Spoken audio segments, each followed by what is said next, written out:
IT returns చూపించాలంట, అందుకే ఈ నెల నుండి చెక్ ఇస్తున్నాను. పర్వాలేదమ్మా, చెక్ అయినా పర్వాలేదు.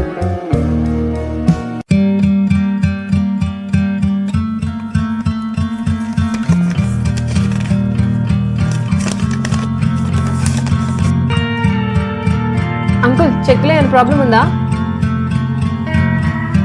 అదేం లేదమ్మా, కరెక్ట్ గానే ఉందిరా.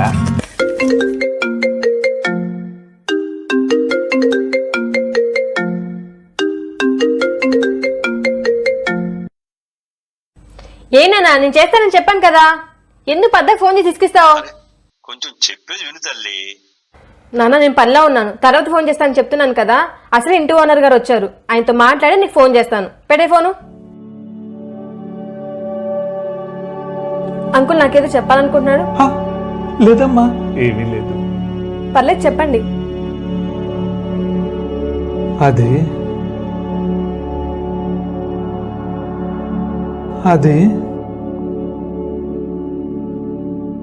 చిన్న హెల్ప్ చెయ్యాలమ్మా. చెప్పండి, ఏం హెల్ప్ కావాలి?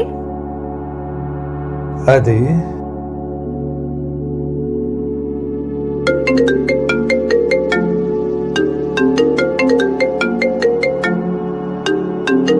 నాన్న, నేను పనిలో ఉన్నాను.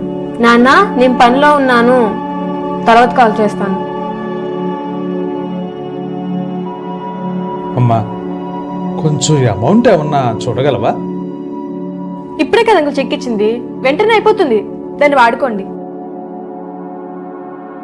అది కాదమ్మా, వేరే క్యాష్ కావాలి. నా ఫంక్షన్ రాగానే మళ్ళీ తిరిగిచ్చేస్తాను. అమ్మా, అది ఎంతంటే ఎంతో కాదు, ఒక్క 2,000 కావాలమ్మా. ప్లీజ్ మా అబ్బాయికి చెప్పకమ్మా. అంకుల్, 2,000 అంతేనా? సొంత ఇల్లు అద్దెలు వస్తే మీరు నన్ను 2,000 అడగడం ఏంటి? అంత అవసరం ఏమొచ్చింది? అవసరమమ్మా, అందుకే నిన్ను అడుగుతున్నాను. అంకుల్, మీకేం సమస్య ఉంటే నాతో షేర్ చేసుకోండి. లేదమ్మా, పెద్ద సమస్య ఏమీ లేదు. నా ఫంక్షన్